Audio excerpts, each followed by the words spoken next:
Gracias por seguir con nosotros. Seguimos con más aquí en el Club 700. Alberto Castro lleva más de una década trabajando en la comunidad de Alajuelita, convencido junto con otras personas de que la miseria no debe tolerarse. Hoy está con nosotros para contarnos lo que está haciendo para transformar esta comunidad. Bienvenido, Alberto. Gracias, Silvia. Un gusto tenerlo con nosotros. Esteban, muchas gracias. Le recordamos que si usted está atravesando por una situación particular, difícil, usted necesita oración, ya sea por su esposo, por su esposa o por sus hijos, tenemos una línea de oración que puede utilizar con muchísimo gusto. El 2257-2255 está disponible para usted. Si usted desea hacer alguna pregunta o consulta durante la entrevista, puede enviarnos un mensaje de texto que no tiene costo adicional al 87869612. Recuerde también nuestro número acá en el estudio, 905-398-7288. Alberto, vos fuiste músico, bueno, todavía practicas, sí. Muy poquito. Muy poquito. ¿Qué pero instrumento? Está percusión. Soy percusión. Sí. Anduviste, me imagino, por salones de baile, por todo este ambiente. ¿En qué momento nace entonces esa inquietud por la comunidad de Alajuelita? Bueno, la inquietud por Alajuelita vino después. Primero la inquietud vino por Jesús, mi primera inquietud. ¿Verdad? En algún momento, estando bien inmerso en el asunto de la música, de las trasnochadas y todo lo que implica ahí, una vida muy bohemia, tuve, pienso yo, una experiencia, porque en un momento particular de actividad de pecado, para no ser muy puntual, pero por primera vez en mi vida tengo una sensación que para mí era nueva, y es que haciendo eso que hacía siempre y que me sentía muy bien haciéndolo, ese día particularmente me sentí pecador, me sentí mal, como esto no se hace, esto está mal, y no sé de dónde vino eso, pero sembró tal inquietud en mi corazón en ese momento que me fui para un servicio sanitario a orar, y nunca había orado. Y fue rarísimo, así de verdad, y oré ahí, y hice algunos negocios con Dios que hoy yo como pastor ya digo a la gente, mira, así no se hace, pero me funcionó, o sea, me funcionó, porque estando ahí en el baño le hice como algún negocio, un contrato tratando de pactar ahí con Dios, según yo, como que pudiera. Pero ahí la misericordia de Dios, la verdad, me escuchó, y yo en ese le decía al Señor, porque tenía problemas con adicciones, ¿verdad? Tal vez no estaba en las calles, cosas así, que es peor, porque se ve uno bien, pero estás mal. Y entonces, en ese servicio yo le dije, Señor, si usted me quita no quiero consumir más, si conozco una mujer buena, me caso, me hago cristiano. Y no conocía a ningún cristiano, no me habían predicado. Y bueno, en ese momento terminé de orar, y la verdad pensé que qué locura la mía, que esto es parte de yo qué estoy haciendo yo aquí. Hasta entonces tu relación con Dios había sido nula. Cero. No existía Dios en tu vida. Creía en Dios porque, interesantemente, muy jovencito, como tal vez unos 16 años, había tenido una experiencia con Dios. El Señor me había sanado de apendicitis sin ser yo ni remotamente creyente. Una gente ni me pidió permiso, oró por mí y me sané. Y esa experiencia quedó toda la vida. Marcó. Entonces, cuando la gente hacía chistes de Dios y todo, a mí no me hacían gracia. Yo tenía como cierto temor y un respeto a los evangélicos o las cosas así, sin tener muy claro, ¿verdad? Pero evidentemente el Señor tiró el anzuelo aquel día y soltó la cuerda. ¿Cumplió su parte del contrato, Dios? Definitivamente, y muy rápido. Eso me asustó mucho, me asustó muchísimo, porque realmente yo creí que lo que había hecho fue una locura, ¿verdad? Que eso no tenía sentido. Interesantemente, muy pronto comencé a ver resultados, y yo, ¿será cierto que ¿va en serio? Dios me oyó? Y me asusté un poco, mucho. Me asusté mucho de pensar que Dios realmente existía y que tenía tal poder para acercarse a mí y responderme, y yo entré como un poco en crisis ahí. Yo me imagino que vos, bueno, de hecho, aquí lo tengo en mis apuntes, toda una vida ha sido de Alajuelita. Toda una vida. Sí, claro. ¿En qué momento ese poder transformador de Jesús en tu vida dijiste, esto se puede aplicar a mi comunidad, al sitio donde yo vivo? Bueno, mira, mi familia por generaciones, la casa de mi abuela, que la botaron, y tristemente hace muy poquito, ¿verdad? Era una casa de adobe donde yo me crié, que tenía más de 100 años. Entonces, para que tengas una idea, mis abuelos ayudaron a construir la cruz de Alajuelita. Entonces el arraigo es fuertísimo. O sea, yo muero en Alajuelita. O sea, no habrá, pienso yo, lo he declarado así, pero no habrá dinero ni una oferta en ninguna parte del Me mundo. saquen de aquí. Jamás muerto, salgo de la Juelita. Esa es mi vida, la voy a invertir ahí y ahí quiero morir. Que me entierren ahí. Ese es mi destino, espero. Y entonces, como digo, primero vino Jesús. Entonces, con Jesús, lo que no me imaginé, muy empezando, apenas en los pañales, ya comenzó esa gente, los profetas y gente orando, yo siento que vas a ser pastor, y un hombre, ni loco, y a mí yo tan loco, yo no vuelvo. Y eso me asustaba mucho porque... Se capeaba el tiro. Claro, era recurrente, a donde iba, mira, yo veo y te siento, y miren, no sientan, yo tranquilo ahí donde estoy, porque realmente jamás, la idea de hablar en público, por ejemplo, a pesar de que anduve tanto en la música, jamás, yo podía tocar delante de 1 millón de personas, pero un micrófono, decir hola, era terrible. Entonces digo, no puede ser, yo no puedo ser pastor porque los pastores tienen que hablar por micrófono, y yo no soy un comunicador.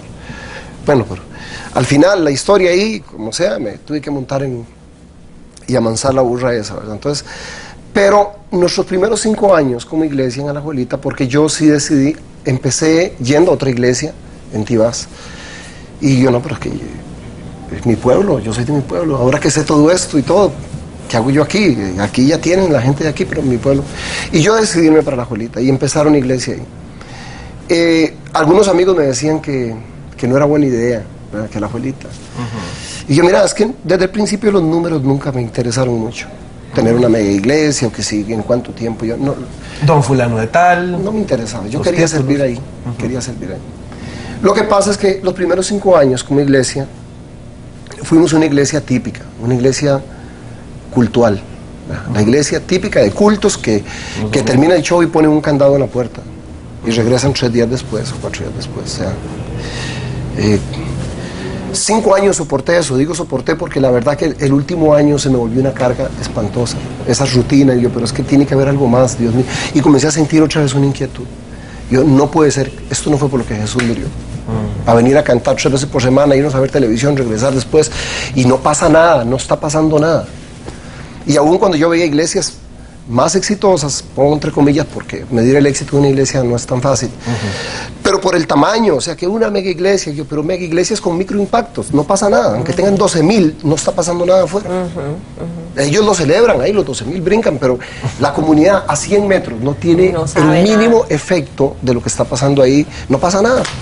Y eso era frustrante, yo decía, es que esto no es así.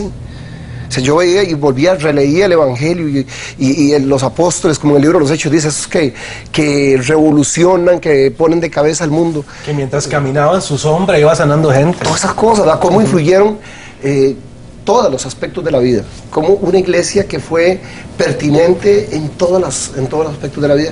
Y hoy yo veo una iglesia divorciada de todo. A mí me llama la atención que es seguramente un chiste cruel. Cuando nace la iglesia nos llaman protestantes. Y fue muy lindo eso, porque ese es el ADN de la iglesia, una iglesia que su rol profético no permitió injusticia y muchas cosas. Mira, hoy nos quedaría grandísimo, ¿entiendes? No nos quejamos de nada, no protestamos de nada. Es una iglesia que se logró acomodarse a los sistemas. Y esa irrelevancia, la verdad, es una irrelevancia que, bueno, que estamos pagando cara en las noticias, vemos los resultados de una iglesia inoperante, de una iglesia absolutamente cultural, que con eso no puede responder a problemas puntuales de la humanidad. ¿Y qué estaba ocurriendo en Alajuelita alrededor de esa iglesia por 5 años, mientras ustedes ahí se reunían a cantar y a orar y etcétera, ¿verdad? O sea, ¿qué es la realidad que estaba viviendo tu comunidad? Bueno, lo que estaba pasando, lo que tenía que pasar, es que la Biblia de Jesús en un momento dijo, y ahora fuera de cámaras conversaba con Esteban y le decía, cuando Jesús dijo, vosotros sois la sal de la tierra, vosotros sois la luz del mundo, como todo lo que Jesús decía, que lo decía con tanta propiedad, o sea, no dijo 2 elementos que se le vinieron a la cabeza así como, vosotros sois la mostaza y el chile dulce, vosotros sois la miel de abeja, dijo 2 elementos que tienen muchísimo sentido, los 2 elementos son vitales. O sea, ni la vida no es posible sin sal y no es posible sin luz. Los romanos tenían un dicho que decía, nada más necesario que el sol y la sal, decían, por ejemplo, ya desde aquel tiempo. Entonces, la sal básicamente, ¿no?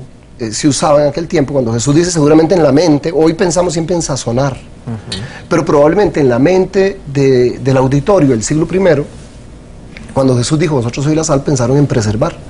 Porque de hecho, la palabra salario viene de sal. Era tan valiosa que no había refrigerador. La manera de preservar los alimentos, la carne, era con sal.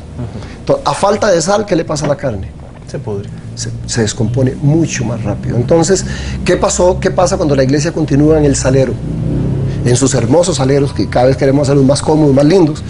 Pero la sal en el salero lo que va a producir, o lo que provoca, es la descomposición más rápida de la carne. Entonces, este aislamiento, ¿qué produjo? Pues que las bacterias, ¿verdad?, hicieran su trabajo con toda la libertad. Sí, que los malos, comillas, ¿verdad?, otra vez, pudieran ser proactivos. De hecho son proactivos. Eso es una cosa que a mí me molesta mucho, ver que por ponerlo en blanco y negro, los malos son proactivos. Todo lo que se les ocurre lo hacen. Quieren matar, matan. Quieren rayar una pared, la rayan. Y los buenos son teóricos. Los buenos, qué feo, qué mal estamos. Alberto, tengo un informe aquí de la municipalidad del cantón. Dice que tienen una de las más altas tasas de embarazo adolescente, un serio problema de pandillas, de indigencia. ¿Cuáles han sido las necesidades que más han visto ustedes como iglesia en la comunidad de Alajuelita? Mira, interesante, en algún momento hacemos un ejercicio en la iglesia, con el liderazgo de la iglesia, y yo lo ponía así, Alajuelita es muñequito en la mesa, y yo, este es Alajuelita, está grave, está muy enfermo, ha tenido tratamiento de muchos años, porque en Alajuelita hay unas 40 iglesias evangélicas, fuera de otros grupos. Y entonces el paciente ha tenido tratamiento, pero se nos está poniendo peor cada día, se está agravando. ¿Qué creen que está pasando? Hay iglesias, estamos orando, hacen caminatas, ayunos, banderas, mimos. ¿Qué pasa? ¿Por qué estamos peor? Si se supone que la iglesia es la esperanza del mundo. Jesús pensó que nosotros sí podíamos detener la corrupción. Cuando dijo soy la sal, soy la luz, Jesús no tenía ninguna duda. O sea, Jesús no le dijo, y con todo respeto, porque respeto mucho las instituciones del gobierno que hacen algo por PANI, Alcohólicos Anónimos, IAFA, respeto muchísimo estas instituciones. Me molesta mucho, más cuando iglesias critican a las instituciones. ¿Sabe por qué? Porque yo creo que nosotros deberíamos estar haciendo lo que ellos están haciendo. A ellos no les toca realmente hacer esto. O sea, Jesús no le dijo a las Naciones Unidas, vosotros sois la luz del mundo. Se lo dijo a la iglesia. Jesús pensaba que la iglesia es la única entidad redentiva que tiene este mundo. Y no es justo que le dejáramos el trabajo a aquellos que no tienen tal vez tal poder transformador. Y entonces hacemos como un análisis, a ver, como un consejo de médicos, decimos, a ver, ¿qué creemos? ¿Qué está pasando? ¿Cómo operamos a este paciente? Exactamente. ¿Será que la medicina es mala, o que la dosis no está bien, o que tal vez se la estamos dando oral, debería ser intravenosa? O sea, ¿qué es lo que algo no está bien? Sabemos que está bien que haya en iglesias, pero ¿por qué no está funcionando? En medio de todo este ejercicio que ponemos, bueno, primero, nunca habrá un buen diagnóstico sin una buena lectura de los síntomas. En una pizarra ponemos síntomas, ¿no? ¿Qué hay? Sí, niñas embarazadas, asaltos, narcotráfico, violencia intrafamiliar y una serie de problemas que tiene mi pueblo. Y después de un tiempo pensamos nosotros, ¿cuáles de esas cosas podrían cambiar si hacemos más cultos? Si vinieran 10 iglesias más a Alajuelita.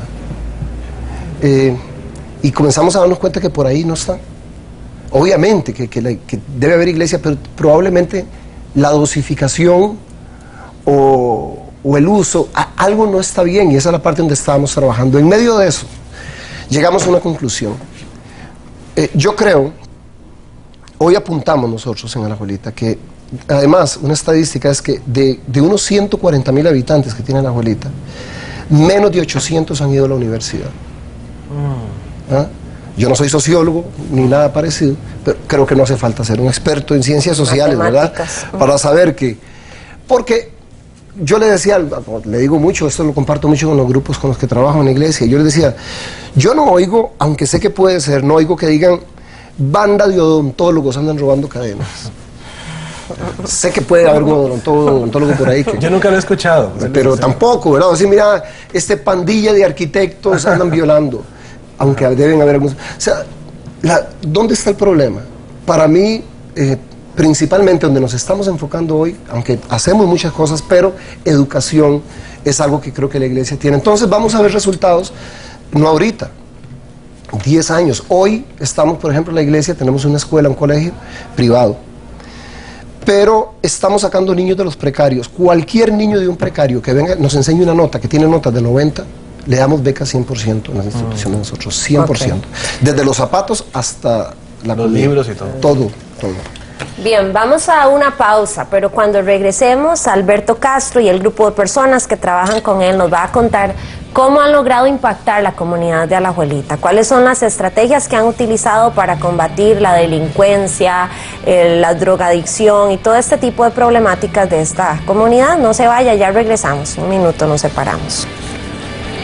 Recuerde que usted también nos puede visitar en internet, nuestra página www.club700costarrica.com. Todos los días actualizamos la información para que usted tenga muchos más recursos disponibles. Ya regresamos.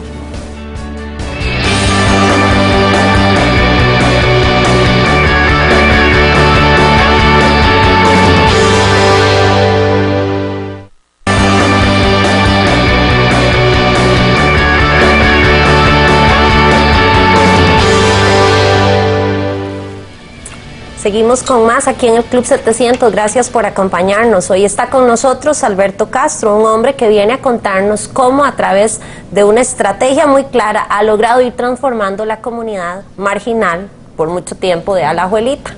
Le recordamos que si usted está atravesando por una situación particularmente difícil, necesita oración por su esposo, por su familia, puede utilizar nuestra línea de oración, un servicio del Club 700. El número es 2257-2255, está en la pantalla de su televisor. También nos puede enviar un mensaje de texto, como algunos que ya nos han entrado, por las cuales vamos a estar hablando más adelante. El número es el 8786-9612. Y si desea hacer alguna pregunta, la línea en vivo acá es 905-398-7288. Alberto, siempre decimos que Dios es la respuesta a las necesidades humanas, pero ¿cómo hacemos para bajar eso a la práctica? ¿Cómo una persona frente a problemas tan graves como los que ve a su alrededor puede hacer algo? Mira, es muy interesante. Hoy el gran tema de Jesús fue el reino de Dios. Hoy es la iglesia y el crecimiento, la iglesia. Y ese no fue el tema de Jesús, la iglesia no fue el tema de Jesús, fue el reino de Dios. De hecho, la iglesia apenas tiene 2000 años, el reino es eterno. Desde que hay rey, hay reino. Ahora sabemos que en la caída, la mal llamada caída del hombre, digo mal llamada porque aunque es verdad, no es toda la verdad, esa fue la caída del reino. O sea, cayó todo, no solo el hombre, eso es muy antropocéntrica la posición teológica esta, de que a Dios solo le interesa al hombre y viene a rescatar al hombre, pero no es cierto. Dios tiene interés por cada cosa que creó, por las flores y por los peces y por todas las cosas, es su reino, toda la finca es de Dios con lo que hay adentro. Y entonces lo que pasa es que este reino que en ese momento entra en caos, entra en conflicto con el rey, la idea de Dios para reconciliarlo y para sanarlo fue la iglesia. Esa sí tiene 2000 años. Entonces fue que insertar a la iglesia en medio de su reino. Alguna gente habla de la iglesia como el reino de Dios. La iglesia no es el reino de Dios. Es un ladrillo más en el muro. Nada más que un ladrillo con una misión particular.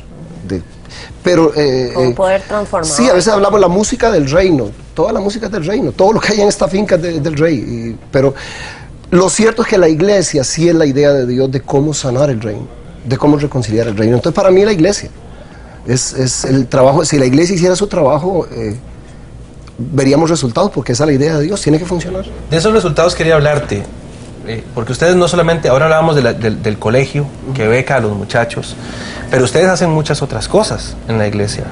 Ustedes atienden drogadictos, ustedes tienen un proyecto, me parece lindísimo, que cada mes botan un ranchito y construyen una casa digna para una familia. Todo eso, ¿qué efecto, o a qué estrategia, perdón, obedece? ¿Cuál es la visión que tienen ustedes de impactar a Alajuelita? Mira, la estrategia, yo tengo que confesar que no hemos inventado nada, absolutamente. La estrategia es el Evangelio. Es el Evangelio. Ahora, el asunto es, ¿qué entendemos por el Evangelio? Para mí, por ejemplo, tengo una definición con la que estoy casado. Para mí, Evangelio es la respuesta pertinente de la iglesia a las preguntas puntuales del hombre. Te lo voy a explicar. En un momento, Jesús da de comer a una multitud, tienen hambre. Entonces tenía 3 días de estar predicando el Evangelio. Pero ve qué interesante, como el Evangelio son buenas noticias, llegó un momento donde decir una palabra más ya no era buenas noticias. Tenían que comer. Había que darle de comer. Entonces, ahora muta el Evangelio. Yo uso esas palabras, no sé si estará bien. Yo digo que el Evangelio es mutante porque en este momento cambia completamente, se transforma para ser pertinente y para responder. Entonces ya ni una palabra, ningún versículo más iba a producir vida ni bendición. Se convierte en pan y pescado. Evangelio, un pescado podía ser evangelio, sí, ahí era evangelio, eran buenas noticias, pero a la mujer pecadora, aquella que llevan delante de Jesús, esa mujer no necesitaba un pescado o una piña de pan no iba a hacer ninguna diferencia en su vida, necesitaba perdón. Y ahora el evangelio se transforma de pescado a perdón. Pero Bartimeo, además de ser perdonado, la mejor noticia, porque si evangelio son buenas noticias, la mejor noticia para un ciego es la vista. Entonces él vuelve a mutar y ahora no solamente es perdón, sino que ahora es poder para sanar. Pero el gadareno ya veía, entonces ahora, y sigue, entonces vemos un evangelio que constantemente se está transformando para poder ser pertinente A las necesidades. Yo vacilo un poco, los abuelos de nosotros, seguramente ustedes están muy jovencillos y no se acuerdan. Aunque yo tampoco, nada más he oído, yo he oído nada más, ¿verdad? Pero los abuelos y seguramente la gente muy mayor recordará, que yo no la conocí, confieso que no la conocí, la famosa pomada canaria. Y eran, no había llegado, por supuesto, a las grandes compañías, ¿verdad?, de farmacéuticas ni nada. Entonces, ¿quién sabe quién inventó la bendita pomada que servía para todo, para la caspa, para el reumatismo, para... Mira, se la recetaban a todo. Servía para todo. Obviamente no, eso no era cierto. Era un mito. Y cuando llegaron las grandes compañías, pomada canaria tuvo que desaparecer. Yo nunca la conocí, pero los abuelos le tenían mucha fe a eso. Lo cierto es que eso no, científicamente no podía ser que algo sirviera para el insomnio y al mismo tiempo para el dolor de estómago y para el reumatismo, yo qué sé, para todo servía. A mí me preocupa ver una iglesia que cree en un evangelio canario, o sea, que creen que haciendo 3 cultos por semana y células y encuentros, que nosotros hacemos también, pero creen que eso de verdad va a curar todos los males. ¿Y no es así? Por supuesto que no. Dígame eso que tiene que ver con la educación. ¿Cómo un niño de un precario puede tener un futuro mejor porque usted va a un encuentro? Sí, recordamos aquel texto que él decía, ¿verdad? Tuve hambre y me diste de comer, tuve sed y me diste de beber. Es práctico. La iglesia nunca va a ser relevante si no es pertinente. Será irrelevante siempre porque está desconectada de lo que está pasando, de las necesidades de verdad. Por eso la iglesia del siglo I fue tan importante. Claro que sí. O sea, ¿por qué? Porque respondían a las necesidades reales y puntuales. No como vengan al culto del domingo, no, si había que ir, si era la playa, la montaña, si era una viuda, había que responder concretamente a necesidades puntuales. Y respondiendo a estas necesidades en Alajuelita, que claro que ojalá que no fuera solo Alajuelita, y eso vamos a hablar un momentito más adelante, pero a futuro, ¿cómo crees que este esfuerzo por darle a la gente lo que se necesita, bien pensado, ¿verdad? No es que al que viene y les apunta en la lista se le da una casa, bien pensado. ¿Cómo va a impactar esto a futuro a tu comunidad, a tu gente? Esto está impactando ya, porque el domingo pasado entregamos la casa 92, esperamos terminar el año con 104 casas. Y ya yo no voy a esperar 10 años, nosotros celebramos, porque para mí, nosotros usamos una frase allá, la pobreza es inevitable, la miseria es inaceptable. Entonces es una guerra real, no aceptamos que alguien duerma en el piso, que no puede ser. Y si una iglesia, le voy a decir, tal vez es muy violento lo que voy a decir, pero yo lo he dicho, si una iglesia no puede poner un colchón debajo de una persona, deberían dedicarse a otra cosa. Si realmente, mire, una iglesia por pequeña, porque estamos en un contexto de pobreza. Sí. Nuestra iglesia no hay ricos, no hay profesionales. Donde hay 800 universitarios en 140,000, ¿cuántos crees que tenemos nosotros? Claro. ¿Somos cuántos? 10. Empresarios, microempresarios, 2. O sea, somos una iglesia, digamos, pobre. Entonces, lo que pasa es que usamos los panes y los peces que tenemos, ¿verdad? Claro. O como Moisés, el palo seco, abriendo mares y haciendo locos. Y el Señor usa eso. Sí, porque tiene que ser así. ¿Cuál es el Dios que conoce la gente, entonces, Alberto? En medio de esta realidad, ¿es un Dios filosófico de la Biblia, ese librote que no entiendo, o sea, ¿cuál es el Dios que han conocido las personas de Alajuelita a través del impacto que han tenido ustedes en su trabajo? Alajuelita probablemente sea como la India, deben haber unos 3000 dioses, porque la concepción de Dios que tiene cada uno depende de muchas cosas, ¿sí? Si una persona, nosotros atendemos una comunidad que es la más deprimida de Alajuelita, se llama Jazmín, donde están los pobres de los pobres, ahí donde hemos construido más casas y pastoreamos esa comunidad. Si una persona de estas ve de pronto un programa de televisión donde dice, cualquiera, donde dice Dios te quiere bendecir, traiga $20, ya ese no es su Dios. Claro. Ya ese no es su Dios, porque esa persona en la vida ha visto $20 ni los va a ver nunca seguramente. Además nunca ha visto ni $1. Y seguramente no va a tener el honor de conocer $1 nunca. Entonces, ese Dios no es su Dios, imagínate. Claro. O cuando se hacen todas estas declaraciones que a veces se hacen, es un Dios absolutamente exclusivo, elitista. Entonces, queda mucha gente. Entonces, seguramente el Dios de nuestro Dios en Alajuelita debe ser diferente, porque el de nosotros sí es accesible, o sea, ellos pueden orarle sin plata y cosas así, ¿verdad? Claro. Es un poco complicado eso, porque yo no puedo responder por otra gente, como era. Claro, por supuesto. Lo que sí creo que la iglesia, soy absolutamente convencido, por eso le digo que para mí es muy emocionante. ¿Cómo va a cambiar? Tenemos hoy 32 niños de precarios becados, de ranchos. Ahora, ¿cuál es el sueño? Ya 2 van para la universidad el año que viene. Nosotros los acompañamos hasta la universidad, hasta que se gradúen. O sea, y después de que se gradúan les damos trabajo en la iglesia. Ahora, dentro de 10 años, ¿cómo ven? Dentro de 10 años, ¿cuántos van a ser? Es un efecto multiplicador. Entonces, probablemente digamos que en 10 años tengamos 150 profesionales producidos con toda intencionalidad. Con el sello de ustedes. Con intencionalidad. Quiero decir con eso que nosotros los discipulamos para que sean líderes comunitarios. Ustedes no es que hagan actitudes y nos van a ir ahora. No, vamos a cambiar este pueblo. Ustedes van a cambiar esa comunidad donde están. Vamos a llevar esperanza a sus hermanos.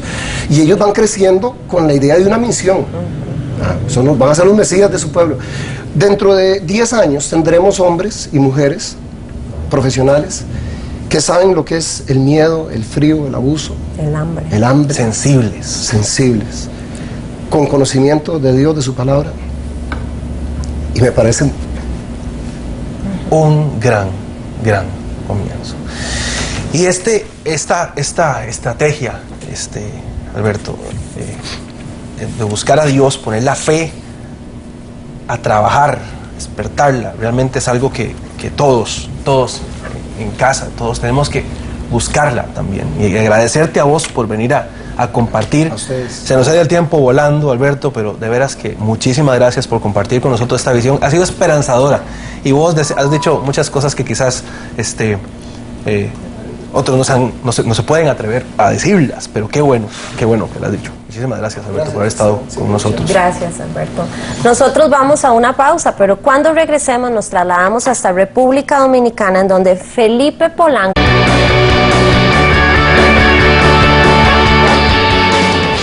Gracias por seguir con nosotros. Seguimos con más aquí en el Club 700.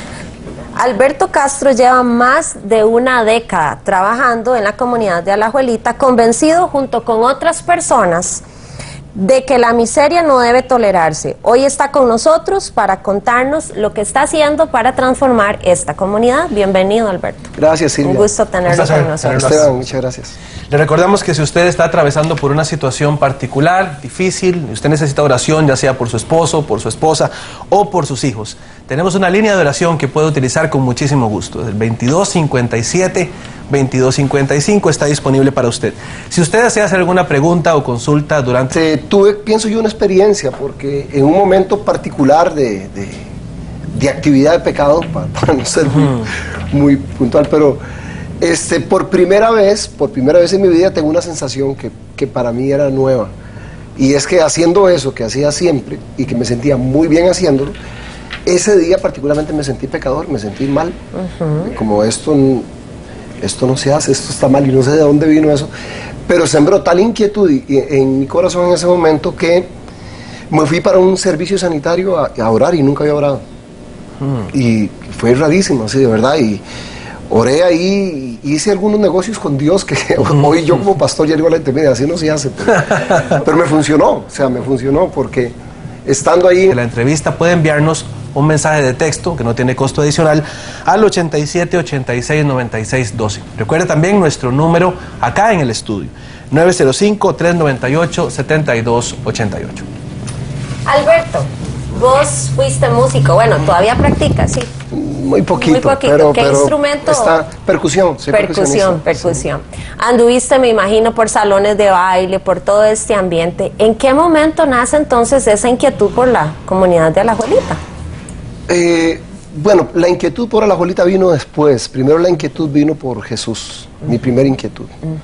¿Verdad? En algún momento, estando bien inmerso en el asunto de la música, de las trasnochadas y todo lo que implica ahí, una vida muy bohemia, en el baño le hice como algún negocio, un contrato tratando de pactar ahí con Dios, según yo, como que pudiera. Pero ahí la misericordia de Dios, la verdad, me escuchó y yo en ese le decía al Señor porque tenía problemas con adicciones, ¿verdad? Tal vez no estaba en las calles, cosas así, que es peor porque se ve uno bien, pero estás mal. Y entonces en ese servicio yo le dije, Señor, si usted me quita no quiero consumir más, si conozco una mujer buena, me caso, me hago cristiano. Y no conocía a ningún cristiano, nunca, no me habían predicado. Y bueno, en ese momento terminé de orar y la verdad pensé que qué locura la mía, que esto es parte de mi... Yo, ¿qué estoy haciendo yo aquí? Hasta entonces tu relación con Dios había sido nula. Cero. No existía Dios en tu vida. Creí en Dios porque interesantemente muy jovencito, como tal vez unos 16 años, había tenido una experiencia con Dios. El Señor me había sanado de apendicitis sin ser yo ni remotamente creyente. Una gente ni me pidió permiso, oró por mí y me sané. Y esa experiencia quedó toda la vida. Marcó. Entonces cuando la gente hacía chistes de Dios y todo, a mí no me hacían gracia. Yo tenía como cierto temor y un respeto a los evangélicos o las cosas así, sin tener muy claro, ¿verdad? Pero evidentemente el Señor tiró el anzuelo aquel día y soltó la cuerda. ¿Cumplió su parte del contrato, Dios? Definitivamente, y muy rápido, eso me asustó mucho, me asustó muchísimo porque realmente yo creí